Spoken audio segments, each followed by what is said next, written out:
जय हिंद।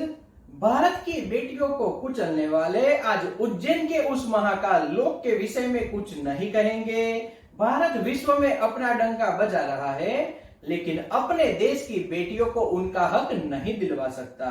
जब प्रधानमंत्री नरेंद्र मोदी विदेश का दौरा करते हैं, तो भारत की कामयाबी गिनवाने से पीछे नहीं रहते और इन कामयाबी के बाद उनके विकास की क्या हालत है वह लोगों तक नहीं पहुंचती। जब प्रधानमंत्री किसी भी विकास कार्य का उद्घाटन करते हैं, तो देश को संबोधित करते वक्त उससे सबसे भव्य, सुंदर और आने वाली पीढ़ी के लिए उपयोगी बनाने से पीछे नहीं रहते। लेकिन अब विकास मॉडल की हालत ऐसी हो चुकी है कि उनका कार्यकाल पूर्ण होने से पहले ही उन विकास के ऊपर बुलडोजर चल रहा है, जो बुलडोजर भगवान की ओर से भेजा जाता है।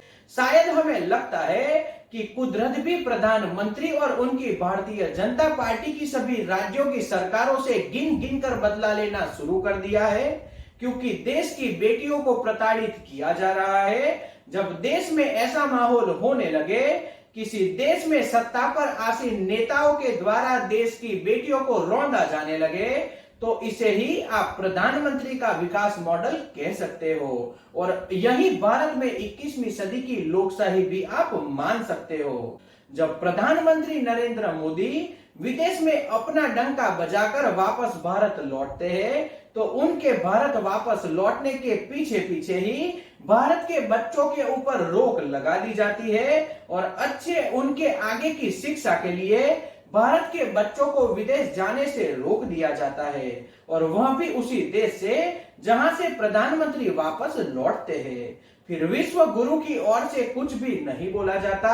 इसे ही आप विकास मान सकते हो। देश के नए संसद भवन का उद्घाटन प्रसंग पूरा नहीं होता और ऐसे में देश के लिए गोल्ड मेडल लेकर आने वाली बेटियां, जो पिछले 1.5 महीने से करीब ज्यादा समय से धरने पर बैठी होती है, उन्हें देश के गृह मंत्री के आदेश से दिल्ली की पुलिस के द्वारा गलत तरीके से बल प्रयोग कर गिरफ्तार कर लिया जाता है और गिरफ्तारी के बाद मीडिया को यह बताया जाता है कि उन्हें गिरफ्तार नहीं किया गया बल्कि डिटेन किया गया है।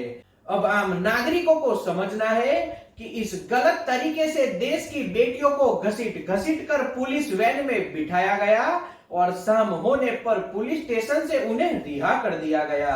अब यह विकसित देश भारत में इसे डिटेन होना कहते हैं, यह देश के गृह मंत्री की पुलिस बता रही है। हमें लगता है आने वाले दिनों में इन पुलिस अफसर की बहन और बेटियों के साथ भी इन नेताओं के द्वारा इसी तरह का व्यवहार किया जाएगा और उनकी अपनी बेटियों के द्वारा जब धरना दिया जाएगा और उसके बाद यह पुलिस अफसर खुद उन बेटियों को इस तरह घसीट घसीट कर पुलिस वैन में बिठाएंगे या फिर पुलिस वैन में डालेंगे और शाम 6 बजे के करीब उन्हें पुलिस स्टेशन से रिहा करेंगे। देश को बताएंगे कि उन्हें गिरफ्तार नहीं किया गया बल्कि डिटेन किया गया था। इसी तरह का माहौल आने वाले दिनों में भारत में दिखाई दे तो यह किसी भी तरह से गलत नहीं होगा। आम जनता को बेवकूफ बनाकर इन अफसरों और नेताओं से यह हमने सीखना चाहिए। अब तक हमें लग रहा था कि नेता पढ़े लिखे नहीं होते बल्कि अफसर पढ़े लिखे होते हैं, लेकिन जिस गलत तरीके से देश की बेटियों के साथ व्यवहार किया गया उससे साबित हो चुका है कि अफसर भी पढ़े लिखे नहीं होते। जब देश में कोई नेता गलत तरीके का बयान देता है और उसमें भी उस नेता के द्वारा यह बताया जाता है जिस देश की बेटियां अपने जीवन के 10 से 15 वर्ष मेहनत करके देश के लिए जो मेडल लेकर आती है, यह देश के लिए मेडल लाने वाली बेटियों के मेडल की वैल्यू 15 रुपए उस नेता के द्वारा बताई जाती है, तो उस नेता के सामने तुरंत एक्शन होना चाहिए। लेकिन देश की बिकी हुई और सड़ी हुई सिस्टम को यह सब अच्छा लगता है और सच्चा लगता है, और ऐसे सड़े हुए सिस्टम और बिके हुए अफसर अपनी बेटियों के भविष्य के विषय में भी यही सोचते होंगे, ऐसा हमें मानना चाहिए। जब देश की कोई बेटी अपने आप को सुरक्षित महसूस नहीं करती, तो शायद हो सकता है कि देश के बड़े अफसर और नेताओं की बेटी भी अपने आप को सुरक्षित महसूस न करती हो, लेकिन वह अपने बाप और बेटों को नहीं बता सकती। तो एक बार नेता और अफसरों को इस विषय में जरूर सोचना चाहिए। अहंकार इतना ऊपर भी नहीं होना चाहिए कि अपने खुद की बेटी को भी आप दलदल में भेज दो, और जब अपनी बेटी को उस दलदल से निकालना चाहो तो आपको पता चले कि आपकी बेटी अब जिंदा रहने की शक्ति भी नहीं रखती। यानी कि इतना गलत व्यवहार उसके साथ हो चुका है। जब देश के प्रधानमंत्री विदेश में जाकर अपने देश के विकास की गति बताते हैं तो उन्हें अपनी खामियां भी गिनवानी चाहिए। पिछले साल वर्ष 2022 में मार्च महीने में देश के यशस्वी प्रधानमंत्री नरेंद्र मोदी जी ने मध्य प्रदेश के उज्जैन जाकर महाकाल मंदिर परिसर में महाकाल लोक का निर्माण कार्य का उद्घाटन किया और उसे आम जनता के लिए वह सौंप दिया। लेकिन उद्घाटन प्रसंग पर लोगों को यह बताया गया कि महाकाल के आशीर्वाद से ही यह हो सका। अब इन्हीं महाकाल के आशीर्वाद से मात्र 30 किलोमीटर प्रति घंटे की रफ्तार से जो हवाएं चली, उसमें इस महाकाल लोक में बिठाई सप्त ऋषि की मूर्तियां टूट चुकी है या फिर बिखर चुकी है। और इस विषय में मोदी की गोदी मीडिया मोदी के इस विकास मॉडल को अच्छे तरीके से लोगों तक पहुंचाना नहीं चाहती। तो इस तरह का दबाव भारत में इस वक्त दिखाई देता है।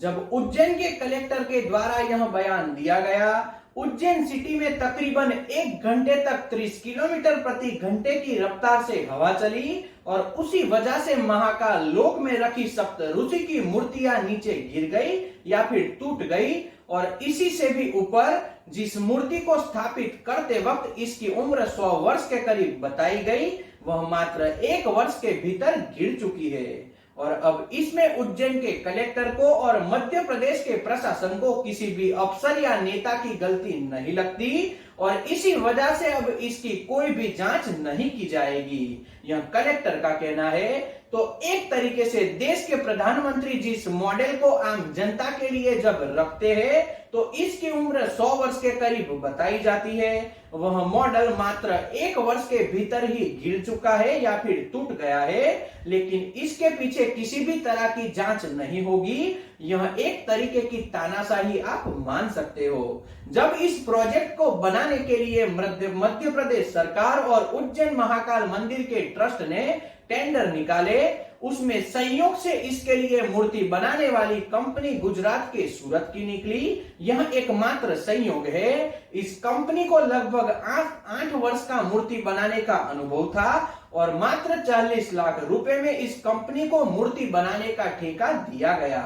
यानी कि यह सप्त ऋषि की जो मूर्ति बनाई गई वह 40 लाख रुपए में तैयार हुई और अब 7 महीने के भीतर यह मूर्तियां उड़ गई। और इससे जुड़े अफसर आम जनता को बताते हैं कि पत्थर की मूर्ति यहाँ पर अब लगाई जानी है और पत्थर की मूर्ति बनाने में बहुत समय लगता है। इसी वजह से यहाँ पर फाइबर की मूर्तियों को लगाया गया था, यानी कि यह थोड़े ही टाइम के लिए लगाई गई थी। अब आपको यह संदेह होगा कि इतनी जल्दी क्या थी कि 40 लाख रुपए की मूर्ति थोड़े समय के लिए महाकाल लोक में लगा दी गई। लेकिन इन सरकारों के द्वारा लोगों को इतना दुखी किया जाता है और दुखी होने की वजह से अपने दुख दूर करने के लिए लोग मंदिरों में दान करते हैं और इसी दान का उपयोग मंदिर के ट्रस्ट के द्वारा इस गलत तरीके से ही लोगों को बेवकूफ बनाकर किया जाता है। तो आम जनता को इस विषय में जरूर सोचना चाहिए। जब देश के माननीय प्रधानमंत्री जिस मंदिर की यात्रा करते हैं, उस मंदिर में उनके जाने के तुरंत बाद एक वीआईपी दर्शन के लिए दफ्तर बनाया जाता है और एक रकम तय कर दी जाती है और उसके बाद जिन लोगों के पास पैसे होते हैं उनको अलग से वीआईपी सुविधा मुहैया करवाकर भगवान के अलग तरीके से दर्शन करवाए जाते हैं। यानी कि आपने बहुत सी जगह पर देखा होगा कि 500 और 1000 रुपए देकर आप वीआईपी में दर्शन कर सकते हो। एक बात हमें समझनी होगी, जिस मंदिर में इस गलत तरीके से भगवान के दर्शन करने के लिए वीआईपी लाइन लगाई जाती है, इसके लिए अलग से पैसे लिए जाते हैं, वहां से धार्मिकता चली जाती है और उसे आम भाषा में व्यवसाय कहते हैं। क्योंकि भगवान कभी भी यह नहीं कहते कि आपके पास अगर पैसे हैं तो आप वीआईपी लाइन में खड़े रहिए और जल्दी से मेरे दर्शन कर लीजिए। तो यह सब आपको बेवकूफ बनाने की एक तरकीब है। तो आप लोगों को यह एक बार जरूर सोचना चाहिए। आप वीआईपी दर्शन से सभी मंदिर में दूर रहिए। लेकिन जब से भारत में यह कल्चर शुरू हुआ है, तब से ऐसे सभी मंदिरों से धार्मिकता चली गई है। ऐसा आपको अगर मानना है तो आप मान सकते हो, क्योंकि हम किसी को भी इस तरह से बाध्य नहीं करते।